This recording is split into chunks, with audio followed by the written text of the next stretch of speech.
South Africa's jobless rate climbed to a record 34.4% in the second quarter. Now analysts fear some 3.3 million people may well return to job seeking in a crowded market where 1 out of every 3 people are looking for work. Joining us now to discuss how the country can create employable youth to save a generation is Rebaona Letsholo, lecturer in the Department of Business Management at the University of Pretoria. A very good afternoon to you, Ms. Letsholo. Good to have you with us. It's quite startling when you look at the rate of unemployment, specifically among the youth. But perhaps what's even more discouraging is the fact that the youth are unemployed because they are unemployable too. Talk to us about that dynamic. All right. Thank you so much for having me on the show. I really appreciate it. It is a really big crisis that we're encountering, and it's something that I thought we would have already addressed. And I wrote a piece last year that actually spoke about this, and it seems to just be getting worse. And what is important is the fact that, as you've said, is the fact that youth seem to be unemployable. And we are not just talking about youth that have actually not studied. We are talking about youth that are actually qualified. And I spoke about where we have the begging unqualified youth, where you find youth actually standing on street corners with signs, actually begging for employment. And I think it's important that we actually address the key factors that lead to unemployable youth. We at the University of Pretoria, together with 5 other institutions, 2 local and 3 international institutions, are actually doing research. And our findings have actually indicated that there's a misalignment as far as employability is concerned, where there's expectations that are not necessarily met, where the employers actually assume certain skills and competencies need to be there within the youth. And then the youth assume, okay, I have a qualification, therefore I'm going to be employable. So it's important that this gap actually be breached, or this gap be closed, rather. There needs to be a collaboration between the employer as well as the youth. And I think important is the management of expectations, where, again, the youth shouldn't assume that just by virtue of being youth and not having certain qualifications, they should be employable. But at the same time, there's that, again, I want to say it's a misalignment again, where the employer actually also has a lack of assumption, or they make the wrong assumption where they say, you know what, this person is unskilled, because we look at it at face value. And this might be a systematic flaw, obviously, where you need papers in order to be qualified. But I think it's important that there be communication between the various parties involved. That's an interesting point that you bring up. But the question is, who is responsible for bridging that gap? You speak about in your article a qualified unemployed. So for all intents and purposes, these are young people who have had exposure to some sort of tertiary institution. They have some sort of a qualification. But as you say, there's a misalignment between that qualification and actually being able to perform within the job. Whose role is it to make sure that that qualification that they do get is relevant? All right. I would say that it's fourfold. The role lies with the students, first of all, in order to actually get the qualification. Secondly, the institutions, where we need a space where the institutions actually have programs in place that will help students actually develop specific skills and competencies. So, for example, at the University of Pretoria, we have what we call the Ready for Work program, wherein students, and again, it's about awareness. Students might not necessarily be aware of it, but where students are actually taught how to develop specific work skills, how to conduct themselves, develop CVs, create a digital profile, and so forth. So that's where the institution comes in, where they find out what are the various skills, how can we help students. And then thirdly, I said it's fourfold. Thirdly, it's about the employer. So the employers actually also need to work with the institutions as well as students. And they need to do so in such a way where they create a space or a platform for students to actually get practical training, right, while they're still studying. Because there's always that expectation that students must have specific skills. Where would they have obtained them if they've been in university? So during their studies, there needs to be that space where employers give students an opportunity to actually get training. And then the fourth, the stakeholder should be government, where there's a collaborative effort among all these parties to say, okay, what are the skills that we require? How can we actually help each other develop these specific skills and competencies in order to make students more employable? So you can't say that you have a student that is unemployable if you did not give the opportunity for the student to develop these specific skills. And similarly, you can't assume as a student to be employable if you didn't try to obtain these skills. Yesterday, as the statistics were released, we did have an opportunity to speak to SAFTU's General Secretary, Zwelinze Mavavi, about what the possible causes of this could be. Let me just recap some of those numbers that came out of the statistics yesterday. It says that nearly two-thirds, which is 64.4% of those aged between 15 and 24 are unemployed, and 42.9% of those aged between 25 and 34 are unemployed. When we asked him about what needs to change, just listen in to what he had to say.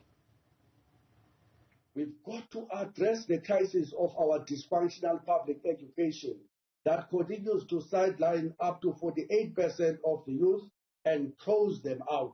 That crisis has worsened now with the coronavirus. We've got to, for God's sake, address the quality of our public education. We've seen statistic after statistics that compare us with our neighboring countries with far more lesser resources.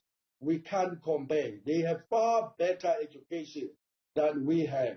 We keep on reading day in and day out statistics that shows that our children cannot read with an understanding by the time they are at grade 4 and 5, and that when it comes to mathematics, they simply cannot compete with the rest of the world. We come right at position number 3 at the bottom when it comes to those indicators. For 27 years, we have known that, and for 27 years, we have done absolutely nothing about addressing that issue. Our public health care system leaves much to be desired, completely exposed now with the coronavirus. We've done very little to ensure that we address the quality of our public health care.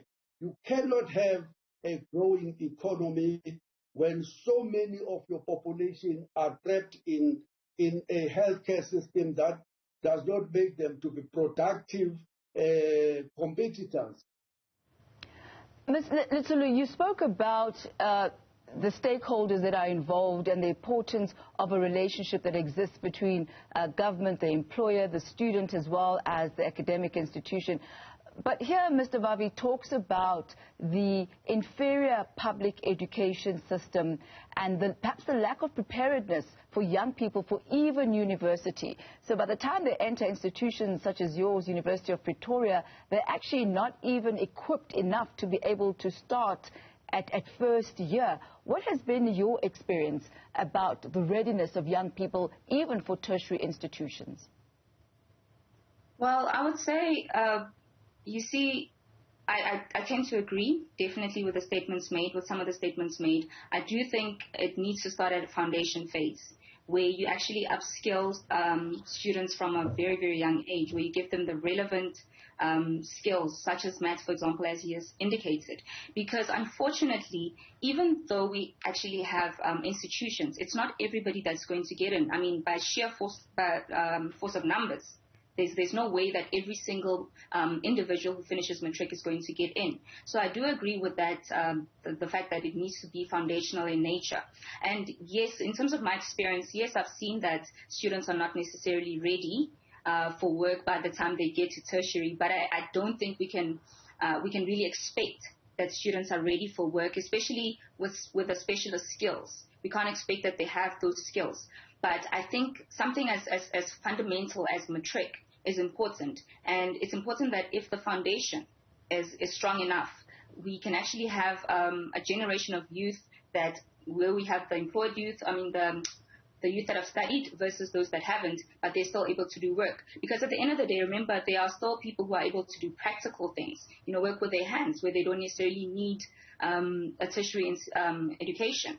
But I do agree with it that they're not necessarily ready. And that is why I said it is up to all these stakeholders to ensure that they try by all means to get the youth as work ready as possible. So in my experience, yes, definitely at first year level, you're not ready. As a matter of fact, by third year, you're not ready. But I think there needs to be systems that are put in place where there's a formalized system within tertiary institutions and quite possibly in schools where there's formalized systems where this collaborative effort and the development of skills and competencies are actually put into practice to ensure that we actually have a whole cohort of youth that is work ready. Should we not perhaps, Ms. Letsholo, be even refiguring the way that we speak and what the ultimate goal is? Should the goal really be to get young people to be work ready, or should the goal be to enable young people from as soon as possible to be meaningful contributors to the economy in whatever way that or shape or form that may be?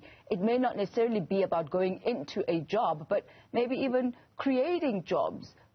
Be fruitful in whatever way. No, I definitely agree with you. We should actually develop an enabling environment.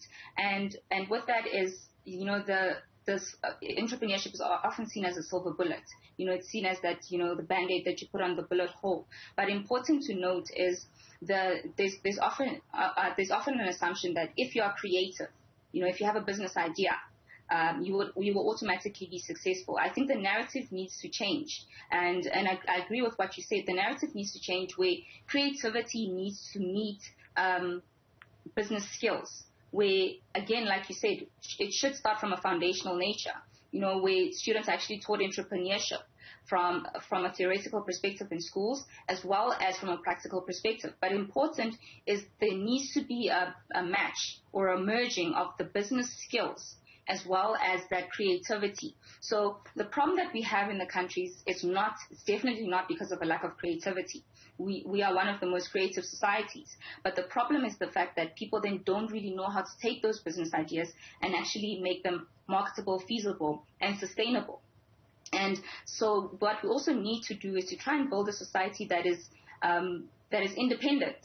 So currently we have a society that constantly relies on almost getting things from government. Like I've said, government is one of the key stakeholders. But you're right in saying we need to create a very enabling environment, and it does start from a school level. And so, yeah, I definitely agree with you that we need to create individuals who are actually going to contribute to the economy. And this is done. Unfortunately, it needs to be done through education, teaching, and upskilling people. I don't think we can really divorce that from success. And really from a very foundational stage, I like the word that you use there, create or help create independent individuals from as early on as possible. Ms. Rebaona Letsholo, thank you very much for your time and your input this afternoon. Very much appreciated. She's a lecturer in the Department of Business Management at the University of Pretoria.